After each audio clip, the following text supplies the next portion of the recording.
Significant news for this day. Why News continues. Here are the top stories. President Rodrigo Duterte makes a last pitch for the proposal to create a new Bangsamoro region ahead of the plebiscite on Monday. Duterte led the Peace Assembly in Cotabato City earlier to urge the residents to vote in favor of the new law. The Bangsamoro Organic Law seeks to abolish the ARMM and replace it with the Bangsamoro Autonomous Region in Muslim Mindanao, which would be granted greater fiscal autonomy, a regional government, justice system, and parliament. The measure is also seen to end the decades-long armed conflict in Mindanao. The plebiscite is slated for January 21st in Cotabato City, Isabela City in Basilan, and the ARMM. A second voting on February 6 will be held in Lanao del Norte and North Cotabato. The plebiscite will determine whether or not the BARMM will be created, with the areas which will be included in the proposed new region. Meanwhile, more youth from the autonomous region in Muslim Mindanao have expressed support for the ratification of the Bangsamoro Organic Law days before the plebiscite. In a survey conducted by peace-building organization International Alert Philippines from January 11 to 13, 2019, it showed that 70% of ARMM youth are backing the measure. This is higher than 60.4% of youth who said that they were in favor of the law in the survey conducted last October 2018. However, there were youth voters from Cotabato City and Isabela in Basilan who are now saying they were not in favor of the new law. Based on the latest findings, youth support for the BOL in Cotabato City went down to 44% from 56% in 2018, while those saying they would reject the proposal increased to 32%. Part of the reason, according to the survey, was the increase in the number of non-Muslims in Cotabato City who said they would cast their vote in the plebiscite. Youth supporters also want the new law to address terrorism threats. Senatorial hopefuls Attorney Larry Gadon and Antonio Butch Valdez will file a petition on Monday at the Commission on Elections against election surveys being conducted by Pulse Asia and Social Weather stations. Gadon argues that surveys prevent voters from choosing wisely, as some are swayed to favor candidates based on survey ranking than on track record and qualifications. The two also question the process of the surveys, as they are tapping only a small percentage of the entire Philippine population. They claim that surveys are not valid information but more of propaganda. Ang sinasabi ko dito sa petition, wag na nilang i-publish dahil ang nangyayari, nagiging instrumento ito ng mind conditioning. Na instead na makapagbigay ng tamang impormasyon sa mga botante, ay parang ginagamit ito para i-condition yung isip nila na ito iboto nyo. However, a senior research fellow in the Philippine Institute for Development Studies belied such claims, saying surveys actually reflect the preference of the public. He also added that there are many factors that may influence a person's preference, such as social media. COMELEC has yet to comment on the issue, but it previously noted that the public should not depend on surveys when it comes to electing public officials. In other news, hard times lie ahead for more than 30,000 workers of the Philippine Hanjin Heavy Industries and Construction Corporation after it filed bankruptcy for failing to pay its debts. The company owes more than $400 million to 5 of the country's biggest banks. Aside from the employees, the local government of Subic says other stakeholders, such as local food service providers, are also expected to suffer. The local economy in Subic will also lose up to 200 million pesos in annual revenue with the closure of the said company. Hanjin Philippines, a subsidiary of well-known South Korean shipbuilder, is the biggest foreign investor of Subic Bay Freeport. Help desks have been set up in every barangay to address the concerns of affected employees. Siyempre nalulungkot kami dahil almost 20 to 30,000 jobs ang nawala. Lalong-lalo na kami yung biggest hit Itong bayan ng Subic ang biggest hit. Approximately sa amin, ang mga nawalang empleyado sa amin, almost 15,000 sa amin. Kalahati ng 30,000 nawala sa amin. So kailangan din namin ng tulong ng national government para maibsan yung kahirapan. Lalong-lalo na yung nangyayari, nakawala ng trabaho. 30 groups of doctors vowed to reject political aspirants who will block the bill seeking to impose higher tobacco taxes. These doctors believe that the only way to fund the universal health care of the government is the passage of the said measure, which aims to increase taxes to lessen deaths of Filipinos yearly due to smoking. The Department of Finance, or DOF, has said earlier that the government's universal health care program still lacks 40 billion pesos fund for this year. There are two pending bills in Congress. One is for the 60 pesos excise tax, and the other one is for the 90 pesos excise tax for a pack of cigarettes. These groups of doctors will issue a list of candidates they will vote for, which will include those actively supporting the public's health care. We're 7,000 to 10,000 doctors, and we have many patients, and we have also relatives. And also the other doctors here sa PMA, 70,000 yan. Think of the magnitude of the impact na hindi sila iboboto ng health professionals and their relatives. Minimum 5 million to about 6 million. Meanwhile, the Bangko Sentral ng Pilipinas predicts that the Philippine economy will recover in the first quarter of 2019. This is after the crunch in the last quarter of 2018 when inflation hit a record high of 6.2% in December. Before the end of 2018, the price of basic goods dropped because of improvements in supply and production, as well as the series of rollbacks in the price of petroleum products. From 6.2%, the country's inflation rate declined to 5.9% in the last quarter of 2018, and the Philippine peso was able to recover against the US dollar. Likewise, overseas Filipino workers' remittances increased as expected during the said period, which contributed much to improve the country's economy. The BSP also noted that the country's banking system is performing, as well as the loans program from enterprises and households are generating significant revenues. And if inflation remains at its present rate, the BSP says the possibility of a much lower price of goods will be high and will definitely ease the burden of ordinary citizens. Actually, malaki ang pumasok na dolyar sa Pilipinas nitong palapit na ang pagtatapos ng taon. Kaya makikita natin na lalo pang gumanda ang ating gross international reserves. Actually, halos 2 bilyong dolyares yung itinaas ng ating GIR. And for the news abroad, here's Stephanie C. live from Hong Kong. Good evening, Stephanie. Good evening, William. The British Parliament will hold a debate on January 29 on Prime Minister Theresa May's Brexit Plan B. According to the leader of the House of Commons, Andrea Leadsom, they will discuss May's proposed next steps and the alternatives put forward by other lawmakers. They will not be asked to vote to approve a revised Brexit deal at this stage, but votes on the alternatives proposed by lawmakers should give an indication of whether there is any way forward, which is supported by a majority in Parliament. May does not have to pursue any alternatives proposed by Parliament, but would be under political pressure to do so. If an option were approved by a majority of lawmakers, May could go back to the EU and seek changes to her Brexit deal. Parliament would ultimately still need to vote on any revised deal, but it is not clear when that might happen. May's deal was rejected by a large majority earlier this week, and Leadsom said the Prime Minister would put forward a motion and make a statement on her next steps on Monday. The missile defense strategy of the United States of America gets overhauled after a sweeping review of other countries' advancing missile capabilities. Christy Rosasha tells us why.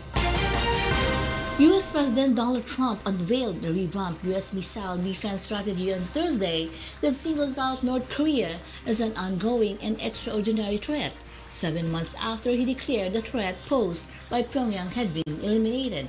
The Missile Defense Review is a sweeping examination of efforts to shield the United States from enemy missiles. It highlights concerns about advancing capabilities by North Korea, Iran, Russia, and China. All over, foreign adversaries, competitors, and rogue regimes are steadily enhancing their missile arsenals They're increasing their lethal strike capabilities, and they're focused on developing long-range missiles that could reach targets within the United States. As president, my first duty is the defense of our country. I will accept nothing less for our nation than the most effective, cutting-edge missile defense systems. We have the best anywhere in the world. It's not even close. For Trump, who is trying to revive efforts to persuade North Korea to abandon its nuclear arsenal, the report's release came at an awkward moment. A senior North Korean envoy was headed for Washington on Thursday for expected talks with Secretary of State Mike Pompeo and a possible encounter with Trump, a person familiar with the matter said. The Missile Defense Bureau recommended studying experimental technologies, including prospects for space-based weaponry that might be able to shoot down enemy missiles, a throwback to Ronald Reagan's Star Wars initiative in the 1980s. It also called for investments in space-based sensors that can better detect and track incoming missiles and perhaps counter super-fast hypersonic technology, an area in which China has made measured advances. We will protect the American people from all types of missile attacks. Rheena CI, UNTV News and Rescue, Los Angeles, California. U.S. President Donald Trump tells House of Representatives Speaker Nancy Pelosi that her overseas trip has been postponed amid government shutdown. In a letter, Trump stopped Pelosi from using a military plane for her trip to Belgium, Egypt, and Afghanistan, which he derided as public relations event, citing the government shutdown that has entered its 27th day. Pelosi had planned to visit U.S. troops in Afghanistan with a stop in Brussels for meetings to reaffirm the United States' commitment to NATO. The U.S. House Speaker normally uses a military plane for overseas travel, and it was on that basis that Trump, as Commander-in-Chief, appeared to be acting. Trump told Pelosi she could make the trip by flying commercial. Trump's move comes after the Democratic leader suggested that the Republican president postpone his January 29 State of the Union address because of security concerns during the shutdown. China's envoy to Canada on Thursday warned Ottawa there would be repercussions if it banned technology firm Huawei Technologies from supplying equipment to Canadian 5G networks in the latest blast in a deepening bilateral dispute. Canada is currently studying the security implications of 5G networks, but unlike some allies, has not announced Huawei equipment will be excluded. Relations between China and Canada turned frosty last month after Canadian authorities arrested Huawei's chief financial officer, Meng Wanzhou, on a U.S. extradition request. China subsequently detained 2 Canadian citizens, and this month a court retired a Canadian man who previously had been found guilty of drug smuggling and sentenced him to death. Prime Minister Justin Trudeau has accused Beijing of arbitrarily using the death penalty and called world leaders to solicit their support. Colombian President Ivan Duque calls the car bombing in Bogota a terrorist attack after it killed 9 people and injured dozens others. Meanwhile, a group of soldiers in Lima, Venezuela, declares that they no longer recognize President Nicolas Maduro as their leader. Here's why from Beverly Saison. In Colombia, a car bomb exploded at a police academy in Colombia's capital, Bogota, on Thursday, killing at least 9 people and wounding over 20 in an attack that prompted fears of a return to the country's violent past. According to authorities, the car broke through checkpoints at 9:30 a.m. local time into the grounds of the General Santander School in the south of the capital before it exploded. Investigators had identified the car's driver as Jose Aldemar Rojas Rodriguez, who was among the dead. Colombia Attorney General Nestor Humberto Martinez said the car was carrying 80 kilograms of high-explosive pentolite, which has been used in the past by Colombia's rebel guerrilla groups. There was no immediate claim of responsibility for the attack, and investigators are still searching for its intellectual authors. Colombian President Ivan Duque called the bombing a crazy terrorist act against unarmed cadets and ordered police and the military to find the perpetrators and bring them to justice.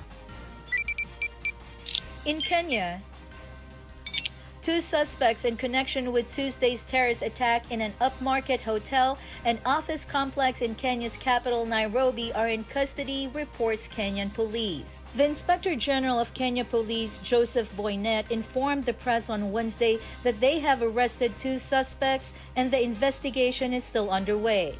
Boynet also reviewed the number of lives lost to 21 from 14 on Wednesday, saying new bodies had been retrieved from the scene of the attack.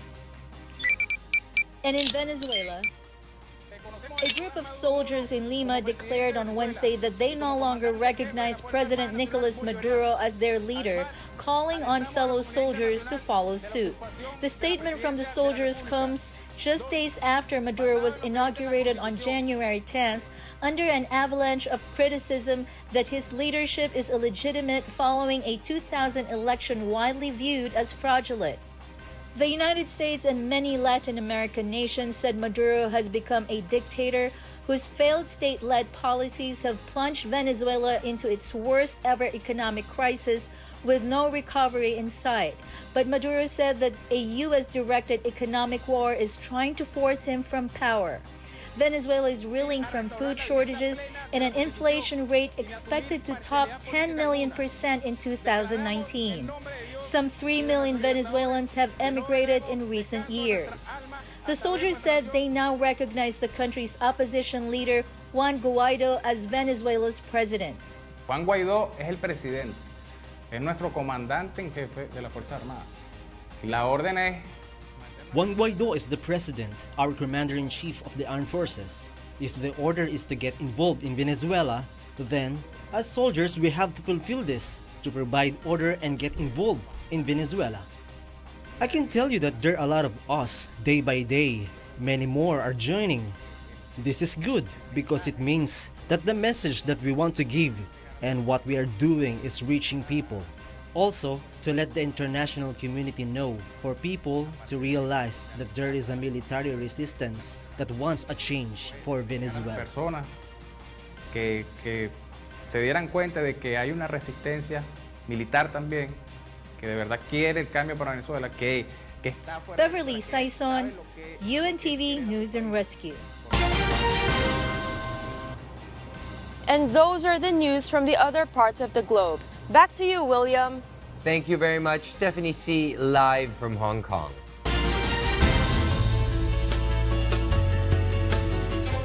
A Filipino app developer has launched a mobile navigation app that will help one find a comfort room with a bidet.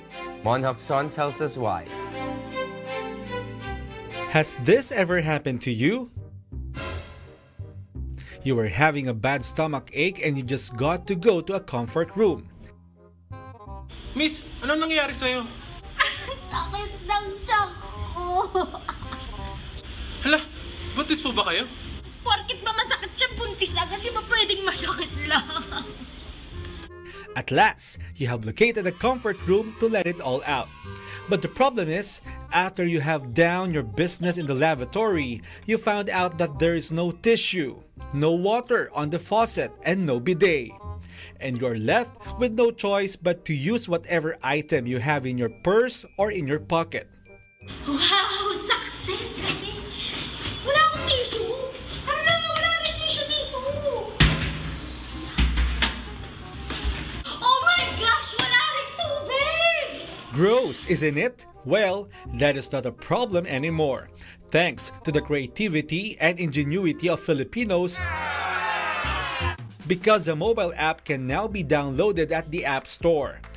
The app Sun Bidet is a mobile app developed by Lawrence Velasco that will help Filipino toilet users find comfort rooms with bidet easily. Based on the description of the app, it will help you find a clean comfort room around Metro Manila and will also identify if a bidet is available. For those who do not know what a bidet is, it is a fixture attached to a pipe that one can use to tidy up after using the toilet.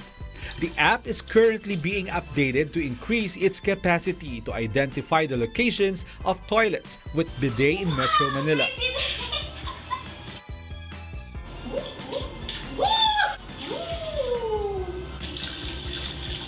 The app got positive comments from mobile phone users. Aside from the app, there is an Instagram account that helps people find a bidet. The Meron Bang Bidet IG account is a gallery of pictures that tells you if a bidet is available in a certain establishment. A rating is also indicated for the water pressure, cleanliness, and the so-called poopability, or if it is comfortable to use the comfort room. The Instagram account also tells you if there is no bidet available and also their review.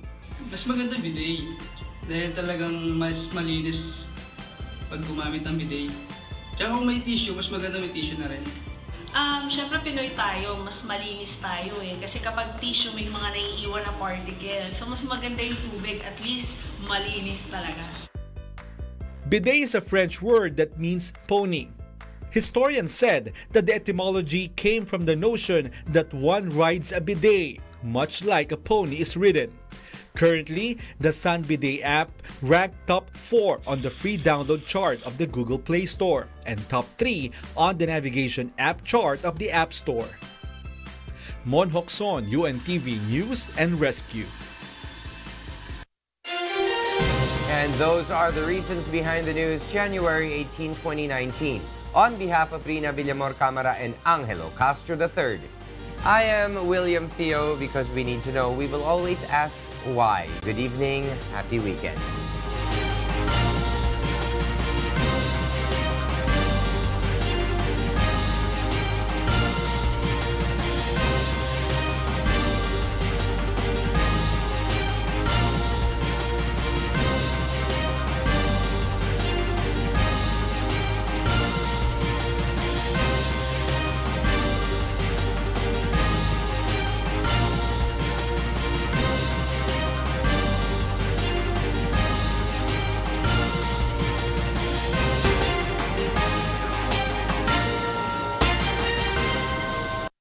UNTV, your public service channel.